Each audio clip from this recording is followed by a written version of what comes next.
कहानी के स्टार्टिंग में हम लोग टियान को स्विमिंग पूल में देखते हैं। मस्त अपना अकेले वाइन का मजा ले रहा होता है, तभी उसके कमरे में रिमी आती है, जो कि इस कहानी की हीरोइन है। और वैसे हॉट हॉट वाले ड्रेस पहन करके आती है, और ऐसा लग रहा था कि टियान उसी के आने का इंतजार कर रहा था। उसके यहाँ पर आते ही दोनों का रोमांस स्टार्ट हो जाता है। लेकिन वो दोनों एक गर्लफ्रेंड बॉयफ्रेंड वाले रिलेशनशिप में नहीं थे। वो दोनों थे तो एक कैनरी और बॉस के रिलेशनशिप में। तभी हम लोग देखते हैं कि रिमी को उसकी ऑफिस मेट जगा रही होती है और उसे कहती है कि आपका फोन कब से बज रहा है। रिमी को ध्यान का मैसेज आता है और वो उसे बोलती है कि इस तरीके से आओ यहाँ पर मुझे पिकअप करने के लिए। अब रिमी पिकअप करने के लिए जाती है, जहाँ पर कि उसके बहुत सारे दोस्त लोग थे। और उसके दोस्त लोग में से एक जो था वो बहुत ही बदमाश था। वो रिमी को टियान का एक नॉर्मल बंदी समझ रहा होता है और सोच रहा होता है कि वो तो बस टाइम पास ही उसके साथ कर रहा है। इसी वजह से वो उसका मजाक उड़ाने लगता है। लेकिन तभी टियान को हम लोग देखते हैं, भला यहाँ पर उसके रहते हुए अगर रिमी एक्चुअल में उसकी कैंड्री है भी, तो वो उसका मजाक कैसे ही उड़ा सकता है। ये तो बस उसका ये है, उसकी कैनरी है। दूसरी तरफ हम लोग देखते हैं कि वो जिस दोस्त ने उसका मजाक उड़ाया था, वो उस दोस्त को काफी ज्यादा पिटाई लगवाता है और बोल रहा होता है कि खबरदार जो तुमने दोबारा ऐसी कोई गलती किया। जो और दोस्त लोग थे टियान के, वो जानते थे कि रिमी कहने को तो भले ही उसके लिए एक कैनरी है, लेकिन एक्चुअल में इम्पोर्टेंट है।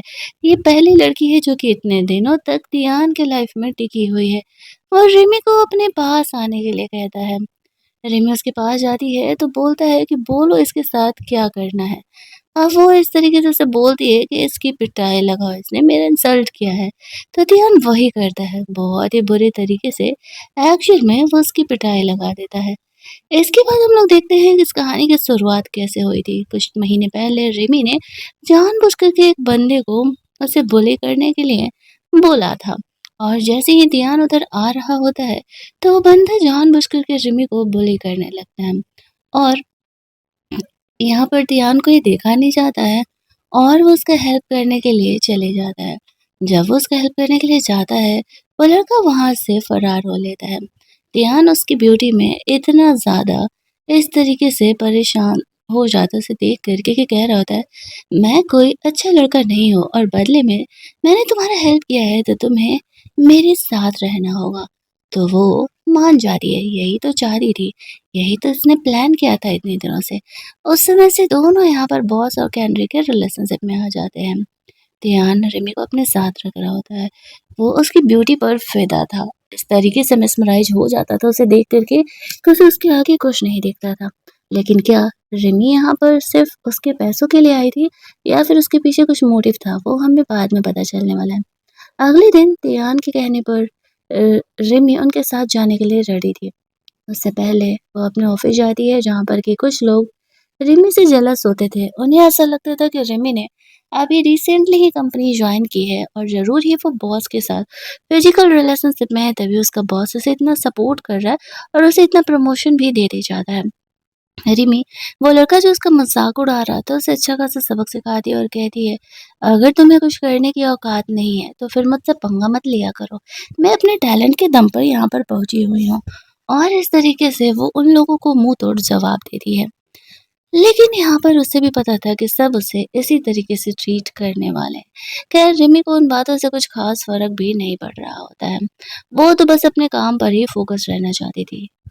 ध्यान की कार से वो जा रही होती है, पर लड़का देख कर के सोच रहा था कि यहाँ पर ज़रूरी इसका कोई और स्पॉन्सर है।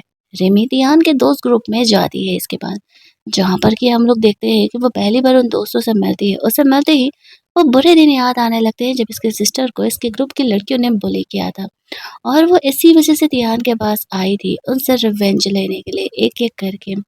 यहाँ पर जब वो आती है तो ध्यान कार रेसिंग करने के लिए जाता है। रेमी वहीं बैठी हुई थी। उसके दोस्त लोग रिमी के बारे में और भी कुछ-कुछ जानना चाह रहे होते हैं, बट रिमी अपने बारे में सारी बातें तो उनसे छुपा करके ही रखी हुई थी। फिर हम लोग देखते हैं कि इस तरीके से जब तियान यहाँ पर वो गेम जीत कर के आता है, तो फिर यहाँ पर रिमी के साथ वो रोमांस करना उनके सामने स्टार्ट कर देता है। वो सोच रही होती है कि ये लड़का थोड़ा-सा भी नहीं सोच रहा है, हम दूसरों के सामने हैं, ये ऐसा कैसे कर सकता है? बट उसे क्या, वो तो अपनी मिस्ट्रेस के साथ है ना, उसे दूसरों के बारे में सोचना नहीं है। उनमें की एक फ्रेंड थी जीजी, उनके फ्रेंड ग्रुप की, उसने भी एक लड़का अपने पास बुलाया हुआ था और यहाँ पर वो लड़का उसके साथ नहीं रहना चाहता था, तो वो उसे अपनी आदत के अनुसार उसे बुली करने लगती है, जहाँ पर कि ये चीज़ रिमी को देखा नहीं जाता है और वो उसका हेल्प करने के लिए चली जाती है। तियान उस लड़के को हॉस्पिटल पहुँचाने के लिए बोलता है। जीजी के इस बिहेवियर की वज़ह से रिमी को बहुत ही गुस्सा आता है और वो गुस्से में वहाँ से निकल जाती है।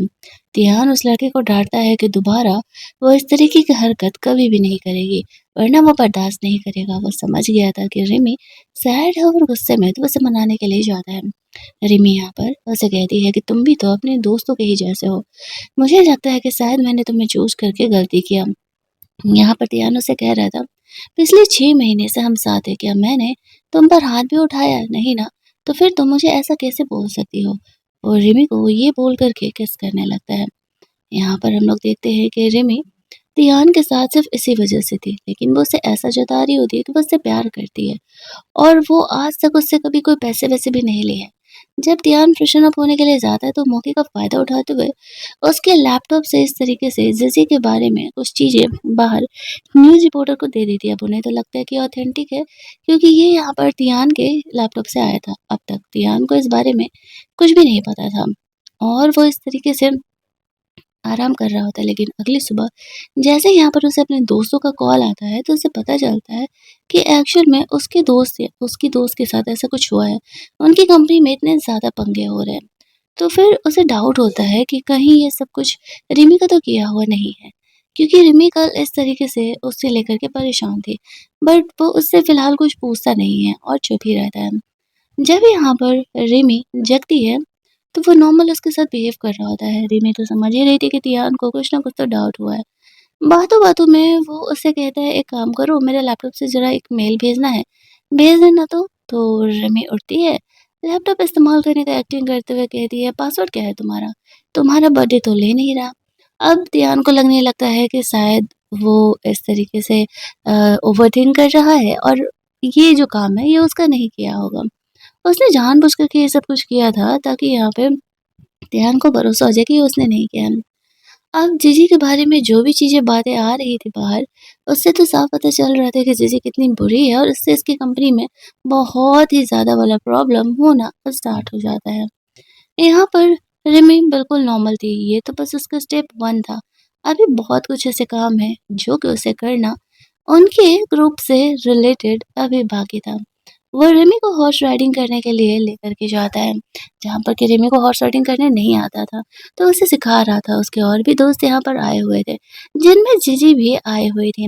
अब यहाँ पे लिली नाम की भी एक गर्ल आती है, जो कि तियान से शादी करना चाहती थी और एक्चुअल में उसकी फैमिली उनकी शादी उससे कराना चाहती है। और यहाँ पर आते ही उसे पता चलता है कि तियान आजकल रिमी के साथ कुछ ज़्यादा ही घूम फिर रहा है, तो उसे इस बात से थोड़ा जेलसी होने लगती है। कहीं न कहीं उसे भी पता था कि रिमी जो है वो उसकी हिडन गर्लफ्रेंड है, लेकिन अमीरों की दुनिया में ये चीज़ें एक्चुअल में चलती हैं। इस तरीके से एक्स्ट्रा गर्ल रखने वाली तो वो तब तक नॉर्मल थी, लेकिन लिली भी इन्हीं लोगों में से एक थी जिसने कि उसकी बहन को बुली किया था, तो वो उसे भला कैसे ही जाने देने वाली थी। वो तिहान को कहती है कि तुम्हारे ग्रैंडफ़ादर घर पे डिनर करने के लिए बुला रहे थे, बहुत दिन हो गया और चलो हम साथ में चल लेते हैं। तिहान इससे पहले उसे मना करता है, रिमी यहाँ पर उसको ऐसे ग्रेप्स खिला देती है, वो दोबारा उसे खिलाने के लिए बोलता है, वो मना करती है, तो वो कहता है तुम खिलाओ, मैं तुम्हें एक विला गिफ्ट कर दूँगा। रिमी कहती है नहीं, मुझे वो नहीं चाहिए। वो तियान के सामने ये इमेज बना के रखी थी कि उसे पैसे वगैरह नहीं चाहिए होते हैं। तो फिर अब वो सोच रहा था कि आखिरकार उसे चाहिए तो चाहिए क्या? फिर हम लोग देखते हैं कि वो ऐसे उसे मना कर देती है और फिर वो दोनों वहाँ से घर चले जाते हैं। अब रात में यहाँ पर रिमी अपना काम कर रही होती है, तियान उससे मिलने के लिए जाता है, उसे किस करता है तो वो गुस्सा करने लगती है कि तुम्हें पता है कि मुझे ये स्मोक की स्मेल पसंद नहीं है, फिर भी तुम यहाँ पर स्मोक करके आ जाते हो। तो वो उसे सॉरी बोलता है। तो कहती है जाओ जा कर के फ्रेश होकर के आओ, और वो जब फ्रेश होने के लिए जाता है तब रिमी जानबूझ कर के सो जाती है। और जब वो इस तरीके से सो जाती है तो आकर के तियान उसे परेशान नहीं करता है, वो भी बस उसे हग करके सो जाता है। अगले सीन में हम लोग तियान की फैमिली को देखते हैं जो कि उनसे बात करने के लिए गया हुआ था। तो वो लोग उसकी शादी लिली से कराने के बारे में बात कर रहे होते हैं। तियान उन्हें एक चीज़ साफ क्लियर कर देता है कि वो लिली में इंटरेस्टेड नहीं है और वो उससे शादी तो किसी हालत में नहीं करेगा। उसकी फैमिली गुस्सा कर रही थी कि हमें पता है कि तुमने बाहर मिस्ट्रेस रखी हुई है, टाइम पास तक तो ठीक था लेकिन उसे हमारे घर लाने की कोशिश मत करना। तियान को उनकी इन बातों से बहुत ही गुस्सा आ रहा था क्योंकि वो कहीं न कहीं रिमी को लेकर के थोड़ा सीरियस होने लगा था। जैसे ही वो सीरियस होने लगा था तो यहाँ पर वो लोग उसे शादी के लिए प्रेशराइज़ करने लगते हैं, वो भी लिली से जिसे कि वो बिल्कुल पसंद नहीं करता। दूसरी तरफ रिमी अपनी ऑफिस मेट से बात कर रही होती है। उसे पता चलता है कि जो नई मूवी आने वाली है जिसे कि धियान डायरेक्ट कर रहा है, उसको नई मूवी की हीरोइन वो लिली को बनाने वाला है। फैमिली बिज़नेस था उनका, लेकिन वो उसमें जो रोल प्ले करने वाली थी वो उसके लिए बिल्कुल भी सही नहीं था। ध्यान यहाँ पर आता है, वो रिमी की फ़िक्र करने लगता है। उसे थोड़ा सैड देख कर के पूछ रहा था, "क्या हुआ? सब ठीक है ना?" वो बोल देती है कि हाँ, सब ठीक है। उसके फैमिली वालों ने उसे चिकन सूप दिया हुआ था, तो वो इस तरीके से उसे ला कर के पीने के लिए देता है। रिमी यहाँ पर सैड थी, तो पूछ रहा होता है कि, "अगर हुआ क्या बताओ तो सही।" लेकिन रिमी फ़िलहाल उसे नहीं बताती है। रिमी एंटी प्रेग्नेंसी पिल्स खाया करती थी, लेकिन ध्यान के पूछने पर वो उसे बताती है कि ये बस विटामिन्स के पिल्स हैं। तो ध्यान उससे फिर ज़्यादा सवाल नहीं करता है। वो बस अपना एक नॉर्मल लाइफ़ उसके साथ जी रहा होता है। उसे तो ऐसा लग रहा था कि सब कुछ नॉर्मल ही तो है, प्रॉब्लम क्या है? अगले दिन रिमी को हम लोग ऑफिस में देखते एक नया डायरेक्टर आया हुआ था। वो रिमी की जगह वो ऑफिस मेट जो कि उससे जेलस होता था, उसे नया परफ्यूम बनाने का इंचार्ज बना रहा होता है। लेकिन उसका जो बॉस था, उसने रिमी को चूज़ करके रखा हुआ था। रिमी उसे कह रही होती है कि बॉस ने मुझे चूज़ किया है तो वो परफ्यूम बनाने का इंचार्ज वो लड़का नहीं हो सकता है।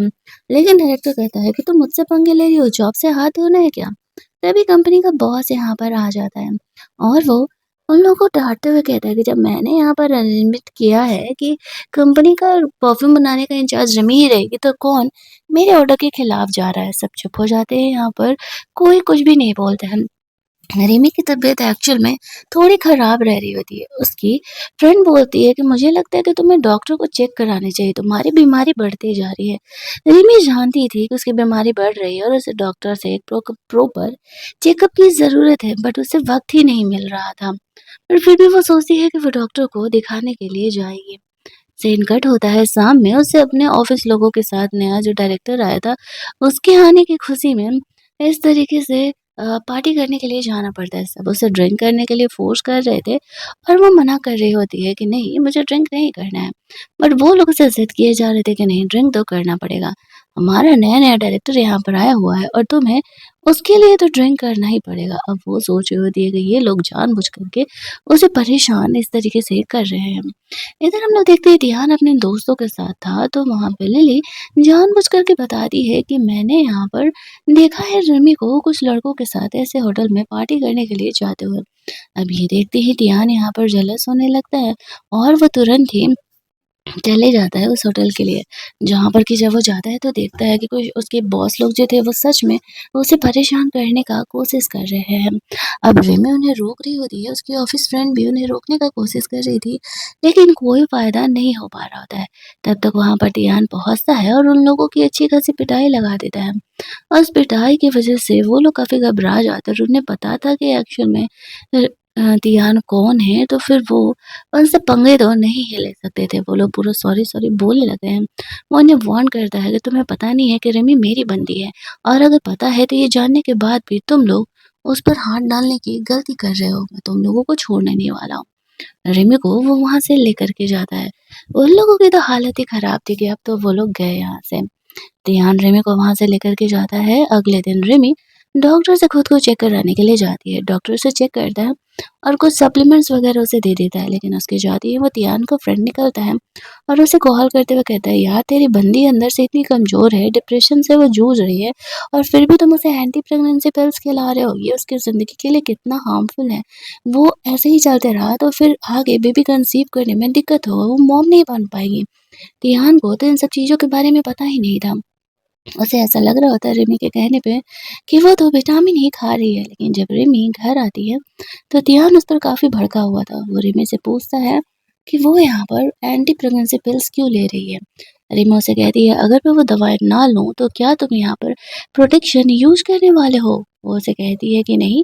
वो कहता है कि नहीं, तुम मिस्ट्रेस हो मेरी, मैं तुम्हारे लिए प्रोटेक्शन क्यों ही यूज करने जाऊँ। तो वो इस बात पर बहुत ही गुस्सा करने लगती है और कहती है, अगर मैं प्रेग्नेंट हो गई तो क्या करोगे? क्योंकि मैं तो तुम्हारी मिस्ट्रेस हूँ और अगर ये बेबी आ भी गया इस दुनिया में तो क्या तुम उसे अपना पाओगे?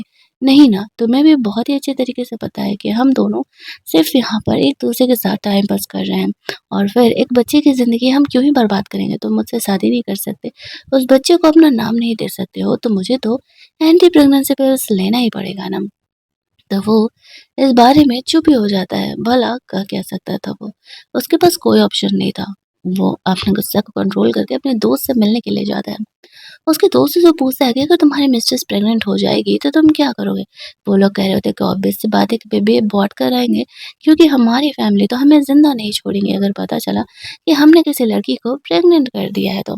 लेकिन तिहान अब जो रिमी को लेकर के सीरियस हो चुका था, वो सोच रहा होता है कि कितना अच्छा होता अगर रिमी भी उसे लेकर के थोड़ा सीरियस हो जाती तो। वो रिमी से पूछ रहा होता है कि वो किधर है? रिमी उसे कहती है कि वो अपने बॉस के साथ बाहर बिज़नेस ट्रिप पर आई हुई है। इस बात से तियान को काफ़ी जेलस होने लगता है और वो सोच रहा था कि अभी हमारे बीच लड़ाई चल रहा था तो उसे बिज़नेस ट्रिप पर जाना क्या ज़रूरी था। रिमी जानबूझ करके बिज़नेस ट्रिप पर गई हुई थी ताकि वो तियान से थोड़ा दूर रह सके। तियान जेलसी में अपने दोस्त को उस शहर की फ्लाइट करने के लिए बोलता है और अगर टिकट ना मिला तो वो ड्राइव करके उस सिटी में पहुंचेगा। इधर रिमी अपने बॉस के साथ बिजनेस ट्रिप पर आई हुई थी तो उसे होटल का एक कमरा स्टे करने के लिए बुक कराता है।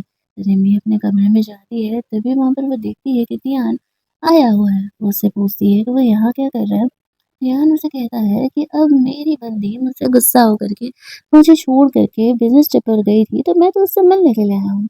आज वैलेंटाइन डे था। तियान ने उसके लिए फायरवर्क अरेंज कराया हुआ था। उसे पता था कि रिमी को फायरवर्क पसंद है। साथ ही में वो दोनों यहाँ पर रोमांस करते हैं। ध्यान को पता था कि रिमी इस तरीके से महंगे गिफ्ट्स वगैरह लेना पसंद नहीं करती है। लेकिन जब वो अगली सुबह जगती है तो देखती है कि ध्यान ने उसे एक प्रिटी सा नेकलेस गिफ्ट किया हुआ और उसने उसे वो नेकलेस पहना दिया था जब वो सो रही होती है तो फिर रिमी उसे कुछ कहती नहीं है। दूसरी तरफ जीजी लिली को बताती है कि वैलेंटाइन डे पर ध्यान रिमी को लेकर के गया हुआ है। उसे इस बात से जेलसी बहुत होने लगता है बट वो करेगी ही क्या, कुछ कर नहीं सकती है।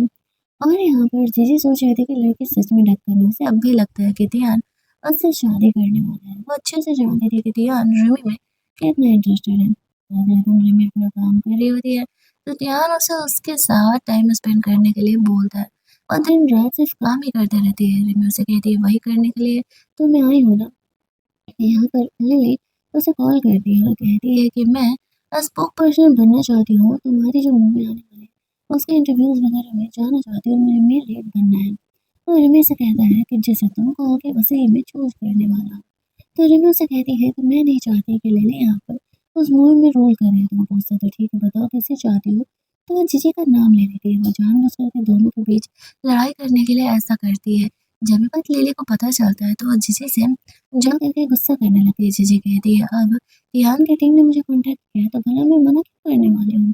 रिमी के भी ऑफिस में हर जगह यही बातें हो रही होती है कि लिली को ये रोल मिलने वाला था और देखो ये रोल जीजी को मिल चुका है। रिमी सोच रही थी कि ईहान ने सच में अपने प्रॉमिस को पूरा किया है। उसने एक्सपेक्ट नहीं किया था कि तियान सच में उसका रोल इस तरीके से चेंज करने वाला है।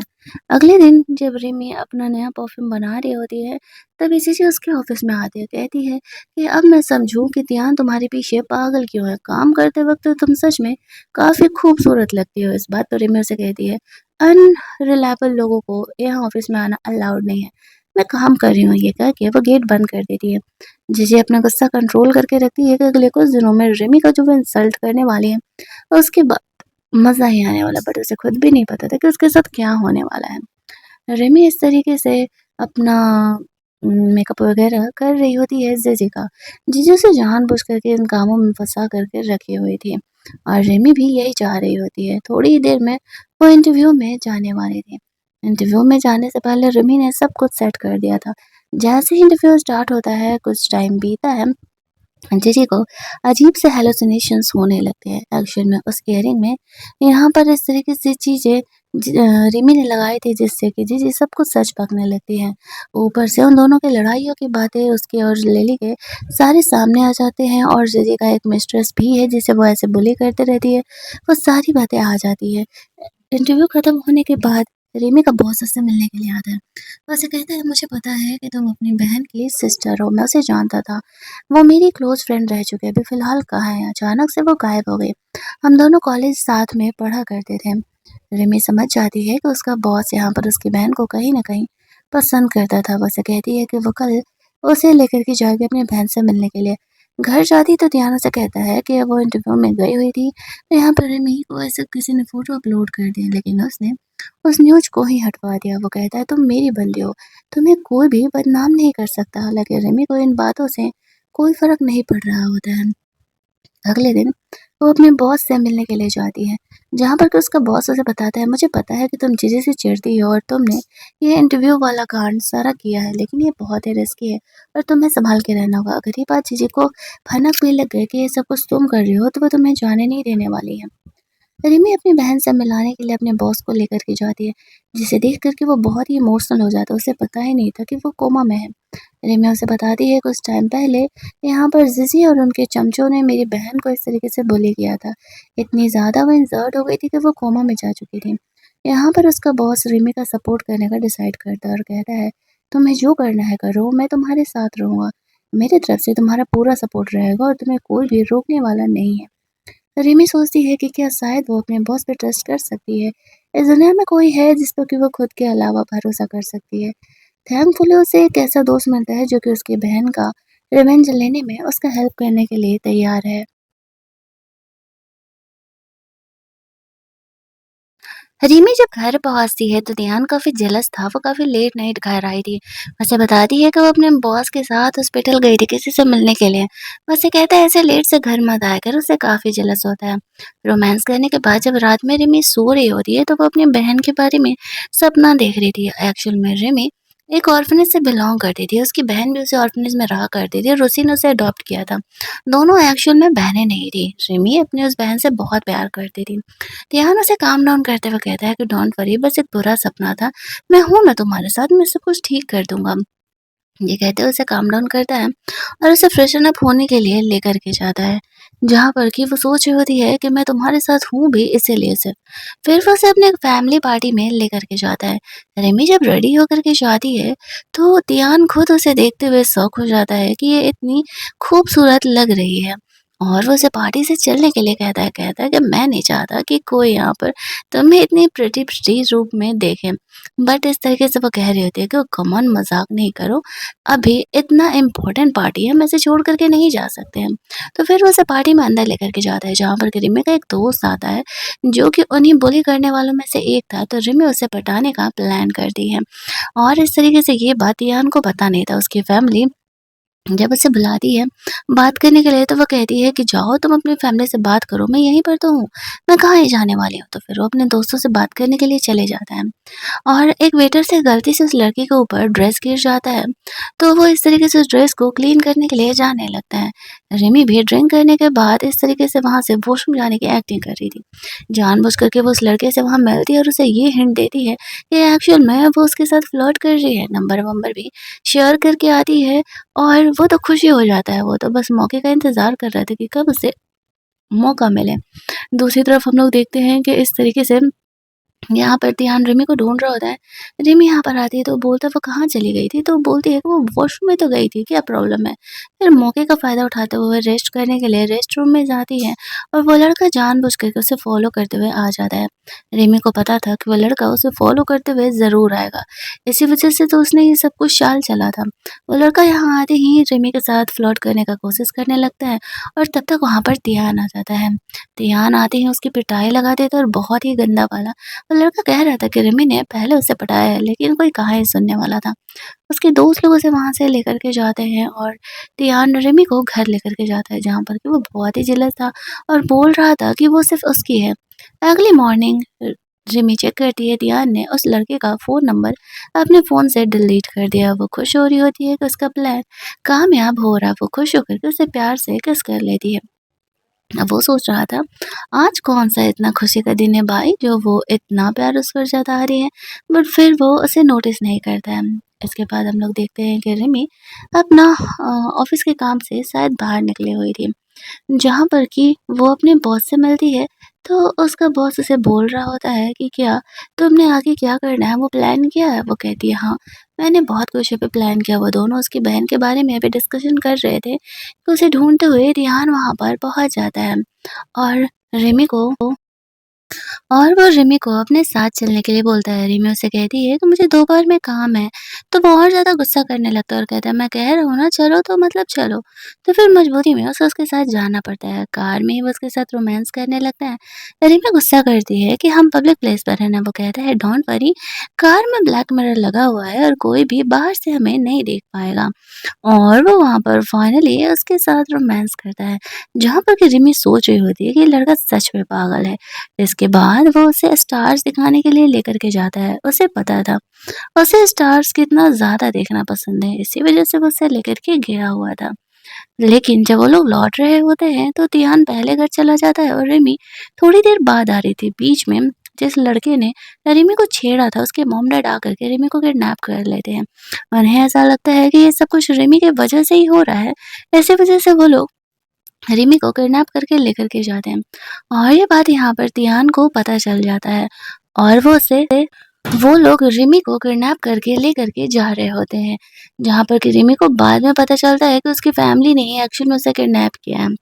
तियान उसे ट्रैक करते हुए पहुँच जाता है, जहाँ पर कि वो उसे सेव करता है, उसकी फैमिली लोगों को भी उसके साथ जेल पहुँचा देता है, ये कहते हुए कि तुम्हारे बेटे ने भी गलती की, अब तुम्हें भी लगता है वही सज़ा झेलना है। इधर रिमी को वो सेव करके लेकर के जाता है, जहाँ पर कि रिमी सोच रही होती है कि अच्छा हो जो तियान उसे बचाने के लिए आ गया। दूसरी तरफ हम लोग देखते हैं कि वो घर जाकर के एक्चुअल में उसका फ़िक्र कर रहा होता है।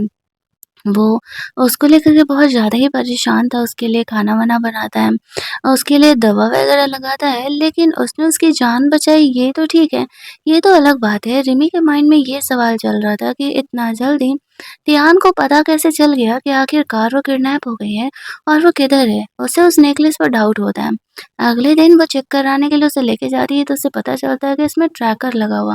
वो समझ जाती है कि तियान ने उसे ट्रैक करने के लिए ऐसा किया होगा। इस बात से गुस्सा करके वो रात में घर नहीं जाती है। जब लेट नाइट घर नहीं आती है तो ध्यान रिमी से पूछता है कि वो किधर है? क्या वो ओवरवर्क कर रही है? तो वो कह देती है हाँ। लेकिन फिर वो देखता है कि उसका एड्रेस तो कहीं और बता रहा है। तो वो सोचने लगता है कि रिमी आखिर उसे झूठ क्यों बोल रही है? तो फिर वो रिमी को ढूँढते हुए उसके घर जाने का डिसाइड करता है। और रिमी इस तरीके से मतलब अपने दूसरे अपार्टमेंट में थी, तो यहाँ पर वो सोच रहा होता है कि आखिरकार वो यहाँ क्या कर रही है? दूसरी तरफ हम लोग देखते हैं कि इस तरीके से रिमी से जब वो मिलता है तो पूछता है कि क्या हुआ? वो क्यों गुस्सा है? रिमी उसे कहती है तुम्हें नहीं लगता है कि तुम्हें मुझे ट्रैक करने का कोई हक नहीं है? और इस तरीके से तुम मुझे ट्रैक कैसे कर सकते हो भला? मैं तुम्हारी कोई प्लेथिंग नहीं हूँ जो तुम मेरे साथ ऐसा बिहेवियर कर रहे हो। वो अपनी गलती के लिए माफ़ी माँग रहा था और कहता है कि मैंने तुम्हारी ही प्रोटेक्शन के लिए इस तरीके से ये काम किया था। लेकिन वो गुस्सा कर रही होती है और कहती है कि नहीं तुम मेरे लाइफ़ को इस तरीके से कंट्रोल नहीं कर सकते हो। वो बहुत ही ज़्यादा वाला गुस्सा जाती है और उसे वहाँ से जाने के लिए कहती है। वो उससे माफ़ी माँग रहा होता है और कह रहा होता है कि देखो एक बार मुझे माफ़ कर दो, मैं दोबारा ऐसा नहीं करने वाला हूँ। लेकिन वो कहती है कि नहीं, तुम मुझे ट्रैक कर रहे हो, लिटरली तुम मेरी पूरी लाइफ़ को कंट्रोल करना चाहते हो। वो उसे ब्लॉक कर चुकी थी, वो उसे कॉल भी करता है लेकिन कोई उसे वो रिस्पॉन्ड नहीं देती है। यहाँ पर वो अपने दोस्तों के साथ था लेकिन तब भी वो रिमी को ही मिस कर रहा होता है और जब रिमी उसे कोई रिस्पॉन्ड नहीं देती है, तो फिर वो समझ जाता है कि उसे मनाने के लिए उसे कुछ और करना पड़ेगा। वो अपने दोस्तों से डिस्कस करता है तो उसके दोस्त उसे कह रहे होते हैं, तो फिर तुम्हें पता है कि तुम्हें लड़कियों को पटाने के लिए क्या करना होगा।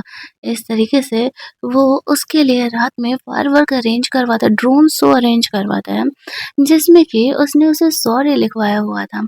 और यहाँ पर रिमी को पता चल जाता है कि उसी ने किया हुआ है और फिर इस तरीके से वो उसे कॉल करती है, वो अपने ग्रैंडफ़ादर के साथ था वहाँ पर। वो उसे कह रहा होता है कि अब तुम मुझे माफ़ कर रही हो? वो कहती है हाँ ठीक है, लेकिन तुम्हें पता कैसे चला कि मैं शहर के इस कॉर्नर में हूँ? क्या तुमने फिर मुझे ट्रैक किया? वो कहता है कि नहीं, मैंने टोटल 8 जगह शहर में ये ड्रोन शो करवाए हैं। थैंकफुली तुम्हें ये फ़ोर्स शो में ही दिख गया। मुझे पता चल गया कि तुम किधर हो, तुम कहाँ स्टे किए हुए हो। तो फिर उसे बताती है कि मैं होटल के इस कमरे में स्टे किए हुए हूँ। वो कहता है अच्छा ठीक है, मैं यहाँ पर डिनर फिनिश करके आता हूँ तुमसे मिलने के लिए। ये कह के वो फ़ोन रख देता है, लेकिन फ़ोन रखते ही यहाँ पर उसकी मॉम जो थी वो लिली को लेकर के आ जाती है। वो उससे शादी-वादी की बात करने के बारे में आई हुई थी, लेकिन ध्यान उनसे भड़क जाता है और कहता है आप लोगों को सीधी-सी बात समझ में नहीं आती क्या? मैं लिली में इंटरेस्टेड नहीं हूँ और मुझे उससे शादी नहीं करना है। सिंपल सी बात है। ये मना करके वो वापस से रिमी को ढूँढने के लिए निकल रहा होता है। इधर रिमी के लिए उसने पहले ऐसे एक्स्ट्रा स्नैक्स ऑर्डर कर दिए थे। वो खा रही होती है और सोच रही होती है कि दियान एक्चुअल में थोड़ा केयरिंग तो है। जब वो अगली मॉर्निंग जाती है तो देखती है कि दियान आकर के उसे हग करके तब से सोया हुआ रात में 3 बजे यहाँ पहुँचा था।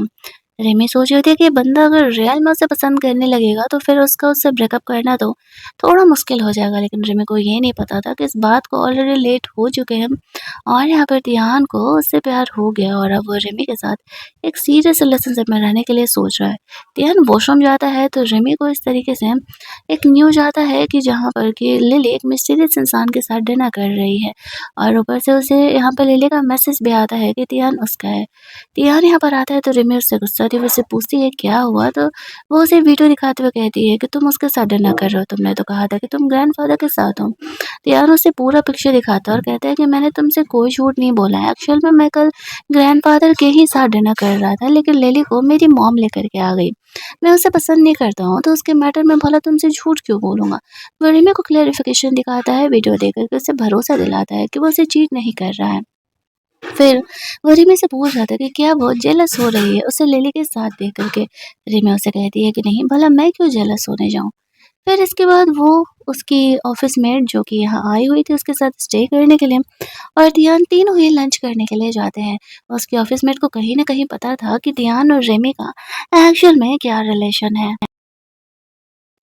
रात में रिमी देखती है कि तियान ने उसके साथ वाले फोटो को अपने सोशल मीडिया पे डाला है।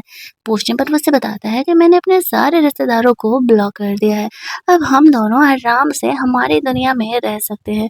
दूसरी तरफ हम लोग देखते हैं कि उसके पेरेंट लोग इस तरीके से तियान को बार बार फोर्स कर रहे होते हैं शादी करने के लिए और कहते हैं कि लिली के ग्रैंडफादर ने तुम्हारे ग्रैंडफादर की जान बचाई थी और तुम्हें यहाँ पर ये रीपे करने के लिए काइंडनेस को ये करना पड़ेगा। वो इस चीज़ के लिए साफ मना कर देता है और कहता है कि वो ऐसा नहीं करने वाला है, चाहे जो भी हो जाए।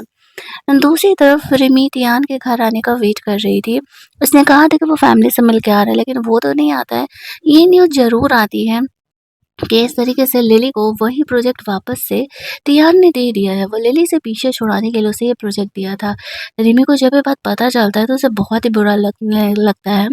एक्चुअल में लिली को जो रोल प्ले करने के लिए मिलने वाला था वो कुछ ऐसे था कि लिली यहाँ पर स्कूल बुली के खिलाफ है। वो खुद ही एक बुली थी रियल लाइफ में और वो स्कूल बुली के खिलाफ वाला रोल प्ले कर रही थी। तो इसी वजह से रिमी नहीं चाहती थी कि लिली ये रोल प्ले करे और अब जब उसे पता चलता है कि दिया ने उसे वो रोल दिया है तो वो इस बात से बहुत भड़क जाती है और उसे छोड़ कर के जाने का डिसाइड करती है। इधर हम लोग ध्यान को देखते हैं वो घर आता है अपने दोस्तों के साथ, तो वो पहले तो अपने दोस्त लोगों को वहाँ से जाने के लिए कहती है। लेकिन उसके दोस्त जब नहीं जा रहे थे, टियाना से कहता, "बोलो क्या बात है? सबके सामने बोलो, कोई दिक्कत नहीं है।" तो रिमी इस बात पे भड़कते हुए कहती है कि जब मैंने तुम्हें कहा था कि लिली इस मूवी में रोल नहीं कर सकती, तो फिर तुमने उसे वो रोल क्यों दिया? इससे पहले कि टियाना उसे कोई चीज़ एक्सप्लेन कर पाता, रिमी भड़क जाती है और कहती है कि ठीक है, अगर तुम्हें यही करना है, सिर्फ़ अपनी मर्ज़ी करनी है, तो करो, इस रिलेशन को ही खत्म करते हैं। ये बोल कर के वो तियान को वहाँ से जाने के लिए कहती है। रिमी को इस तरीके से गुस्सा करते हुए तियान पर देख कर के उसके दोस्त गुस्सा करने लगते हैं, लेकिन तियान उन्हें चुप रहने के लिए कहता है और उन्हें वहाँ से चलने के लिए कहता है। रिमी तियान को छोड़ के जाने का फाइनली डिसाइड कर लेती। दूसरी तरफ उसके दोस्त रिमी पर गुस्सा कर रहे होते हैं कि तुम इतने अमीर इंसान हो, वो तुम्हारे मिस्ट्रेस है और वो तुम पर गुस्सा कैसे कर सकती है? तियान उसे कहता है कि नहीं, शायद गलती मुझसे हुई थी। उसने मुझसे कहा था कि ये रोल लिली को नहीं देना, ऑब्वियस सी बात है कि इसके पीछे कोई रीज़न होगा। लेकिन मैंने उसकी बात नहीं सुनी। मुझे लगा कि लिली को मैं ये रोल दे दूँगा, तो मेरा पीछा छोड़ देगी और कुछ दिनों के लिए मैं शांति से रिमी के साथ रह सकता था। लेकिन शायद यहाँ पर मुझसे ये गलती हो गई और मुझे ऐसा नहीं करना चाहिए था। उसे अपनी गलती का एहसास तो हो रहा था। वो रिमी को थोड़ी देर में कॉल करता है और कहता है कि वो उसका इंतज़ार करे, वो ज़रूर ही उसे थोड़ी टाइम में मिलने के लिए आएगा। वो रिमी को शादी के लिए प्रपोज़ करने का प्लान कर रहा था और रिमी उसे छोड़ कर के चली जाती है, वो उसे नहीं बताती है। जाने से पहले उसने उसे ब्लॉक कर दिया था। तियान तो इसी सपने में था कि वो रिमी को घर जाकर के कन्फेस करेगा कि वो उससे शादी करना चाहता है और वो ये रोल वापस से लेले से ले लेगा, लेकिन उसे पता नहीं था कि जब तक वो घर पहुँचेगा, तब तक रिमी उनकी दुनिया से जा चुकी होगी। रिमी अपना सामान पैक करती है तियान के घर से और निकल जाती है। सोचती है कि शायद उसे अकेले ही अब ये जंग लड़ना पड़ेगा। अगर तियान उसका हेल्प नहीं करता, तो उसके साथ रहने का कोई मतलब नहीं है। जाने से पहले उसने लिली के बारे में उसके सारे पास्ट की चीज़ें रिवील कर दी थी, जिस वज़ह से कि सब जगह पता चल गया वो कॉलेज में कैसे लोगों को बुली किया करती थी और उसे ऐसी भी मूवी के रोल से हटा दिया जाता है। कोई भी उसका हेल्प करने के लिए तैयार नहीं था। उसके फादर उसे बहुत डाँट लगा रहे थे, तुम्हारी वज़ह से मेरी कंपनी डूब रही है। दूसरी तरफ हम लोग देखते हैं कि जब तियान घर पहुँचता है तो देखते हैं रिमी जा चुकी है। उसने उसे ब्लॉक भी कर दिया था। उसके फ्रेंड ने रिमी के बारे में तब तक सब कुछ पता लगा लिया था। वो उसे बताता है उस दिन जो वो लड़का उसे छेड़ रहा था, मैंने उससे पता किया तो उसने बोला कि उसने उसे पैसा दे कर के ऐसा करने के लिए कहा था। उसकी एक बहन है जो कि ऑर्फनेज से ही उसके साथ है। उसे जीजी, लिली और उसके कुछ दोस्तों ने मिल कर के बुली किया था। इसी वज़ह से वो उससे रिवेंज लेने के लिए हमारे ग्रुप में एंटर की थी और उसने तुम्हारा इस्तेमाल किया था। तियान को भरोसा नहीं हो रहा होता है कि रिमी उससे प्यार नहीं करती थी। वो ये मानने के लिए तैयार ही नहीं था। उसके दोस्तों के समझाने के बाद भी सोच रहा था कि नहीं ऐसा नहीं हो सकता। वो रिमी को पता लगाने के लिए बोलता है कि रिमी है किधर? मुझे किसी हालत में पता लगा कर के बताओ। मैं रिमी के बिना नहीं रह सकता हूँ। वो कैसे-कैसे करते-करते रिमी को ढूँढते वहाँ पहुँच ही जाता है। तब तक रिमी को एक डिलीवरी बॉय डिलीवरी देने के लिए आया हुआ था और वो उसे छेड़ने लगता है। तब तक ध्यान आकर के उसे सेव कर लेता है। वो बंदा डर के मारे वहाँ से फरार हो जाता है। रिमी ध्यान से पूछती है कि वो यहाँ क्या कर रहा है? ध्यान उसे कहता है कि मैं तुमसे बात करना चाहता हूँ, क्या अंदर आ सकता हूँ? रिमी उसे अंदर आने दे देती है, तो वो उसे कहता है कि एक्चुअल में आई नो कि तुम सिर्फ़ मेरा इस्तेमाल करने के लिए आई थी, लेकिन मुझे तुमसे प्यार हो गया है। क्या हम हमारे रिलेशनशिप की एक नई शुरुआत नहीं कर सकते हैं? इन 6 महीनों में क्या तुमने मुझसे बिल्कुल भी प्यार नहीं किया? वो कहती है, आई एम सॉरी। मैं तुमसे प्यार कैसे ही कर सकती हूँ? मुझे बाइपोलर डिसऑर्डर है। मैंने तुम्हारा इस्तेमाल सिर्फ़ इसलिए किया था, ताकि मैं अपनी बहन का बदला ले सकूँ। सारी बातें तो तुम्हें पता ही है। ध्यान उसे कहता है मुझे सारी बातें पता है, लेकिन मैं तुम्हें ट्रीट करूँगा और मैं तुम्हें खुद से दूर नहीं जाने दूँगा। प्लीज़ मुझे अपना बॉयफ्रेंड बना लो। मैं तुम्हारे साथ किसी भी कंडीशन में रहने के लिए तैयार हूँ। मुझे तुमसे बहुत ज़्यादा ही वाला प्यार हो गया है। कभी रिमी ने ये एक्सपेक्ट नहीं किया था कि वो ध्यान के मुँह से ऐसी कुछ बातें सुनने वाली हैं। बट फिर वो सोचती है कि जब ध्यान बिना किसी स्वार्थ के उसके साथ रहना चाहता है और वो एक्चुअल में उसे प्यार करता है, तो क्यों ना वो इस रिलेशनशिप को एक ट्राई दे करके देखे। तो फिर वो ध्यान के साथ वापस से उसकी गर्लफ्रेंड बन कर के रहने के लिए रेडी हो जाती है। दोनों ही यहाँ पे रोमांस करते हैं। ध्यान उसे बताता है कि मैंने लिली को पहले ही उस मूवी के रोल से निकाल दिया था। मुझे मेरे दोस्तों की वजह से सारी बातें सच-सच पता चली। अगर तुम मुझे पहले सच बताती तो मैं तुम्हारी बहन का ज़रूर हेल्प करता। रिमी कहती है मैं तुम पर भरोसा कैसे कर सकती थी? तुम उनके दोस्त थे। हम जानते ही कहाँ थे एक-दूसरे को। तुम भी अगर उन्हीं की तरह निकलते तो फिर मैं कैसे ही अपनी बहन का बदला ले सकती थी। तिहान रिमी की सिचुएशन को समझता है कि वो उसके पास क्यों ही आई होगी। तो फिर वो भी उसे उसका इस्तेमाल करने के लिए ऐसे माफ़ कर देता है। वो रोमांस करने के बाद रिमी से पूछ रहा था, तो हमारा रिलेशनशिप क्या है? इस बात पर वो उसे कह रही है, अब ये सवाल क्यों पूछ रहे हो? हम तो ऑलरेडी नाइट स्पेंड कर चुके हैं ना। वो कहता है, इससे क्या फ़र्क पड़ता है? मैं जानना चाहता हूँ हमारा रिलेशन क्या है? रिमी कहती है, मुझे नहीं पता, तुम्हें जो सोचना है सोच लो। आफ्टर दैट वो उसे बताता है कि उसकी बहन को होश आ गया है। उसने शहर के टॉप के डॉक्टर को उसके लिए अरेंज किया था। वो लोग उसकी बहन को देखने के लिए जाते हैं। रिमी तियान को अपना बॉयफ्रेंड करके इंट्रोड्यूस कराती है। तो फिर उसकी बहन को इस बात का फ़िक्र हो रहा था कि कहीं पैसे के लिए तो ऐसे अमीर लड़के के पास रिमी नहीं गई ना। रिमी उसे कहती है कि नहीं, वो एक्चुअल में एक अच्छा इंसान है और बिज़नेसमैन है और हम दोनों ही एक-दूसरे से बहुत प्यार करते हैं। तब जाकर उसकी बहन रिलैक्स होती है। तियान बाहर है, रिमी से उसकी बहन से बात करने का इंतज़ार कर रहा था। उसकी बहन ने कहा था कि उन्हें बाहर जाने दो, मुझे तुमसे बात करना है। रिमी अपनी बहन को भरोसा दिलाती है कि ऐसा कुछ भी नहीं है और वो दोनों एक नॉर्मल रिलेशनशिप में है। तो उसकी बहन यहाँ पे रिलैक्स होती है। जिन लोगों से रिमी को रिवेंज लेना था, उन लोगों से वो रिवेंज ले चुकी थी। बाहर जाने पर यहाँ पर तियान पूछ रहा था कि तुम्हारी बहन को मैं पसंद नहीं आया क्या? वो कहती है, नहीं नहीं, मेरी बहन लुक्स है, लोगों को जज नहीं करती। शायद उसने तुम्हें एक माफिया समझ लिया था, इसी वजह से उसे डर था। तियान रिलैक्स होता है कि फाइनली उसकी बहन को उन दोनों के रिलेशनशिप से कोई प्रॉब्लम नहीं है। अगले दिन तियान घर जाता है। तियान की मॉम ने रिमी के बारे में सब कुछ पता लगाया था, तो उसे पता चलता है कि रिमी अच्छी लड़की है और एक्चुअली वो अपनी बहन का बदला लेने के लिए इनके पास आई थी। तो उन्हें तियान के साथ रिलेशनशिप में रहने देने में उसे कोई प्रॉब्लम नहीं था। वो रिमी के लिए अपने हाथों से चिकन सूप बना करके देती है ताकि तिहान उसे जा करके दे सके और इस तरीके से वो बोलता है कि हमारी फैमिली भी फाइनली हमारे रिलेशनशिप के लिए मान गई है। हालांकि रिमी ने तिहान को बॉयफ्रेंड बनाने से अलावा फिलहाल कुछ नहीं सोचा था क्योंकि उसे बाइपोलर डिसऑर्डर का भी प्रॉब्लम था। लेकिन तिहान ने तो रिमी को प्रपोज करने का प्लान किया था। वो अपने दोस्त लोगों से डिस्कस करता है, प्रपोज करने के लिए सारी चीज़ों का अरेंजमेंट करता है। रात में वो रिमी को सरप्राइज़ देने के लिए लेकर के जाता है और उसे कन्फेस करता है कि वो उससे शादी करना चाहता है। रिमी उसे हाँ कह देती है और ये ड्रामा हमारा यहीं पर एंड हो जाता है। तो अगर आपको ये कहानी अच्छी लगी होगी तो वीडियो को लाइक और शेयर करना मत भूलना। चैनल को सब्सक्राइब कर लेना ताकि नए वीडियोज़ के नोटिफ़िकेशन आपको मिलते रहें। चलिए जल्दी से मिल लेते हैं हम लोग एक और मस्त-मस्त वाली कहानी के हिंदी एक्सप्लेनेशन में।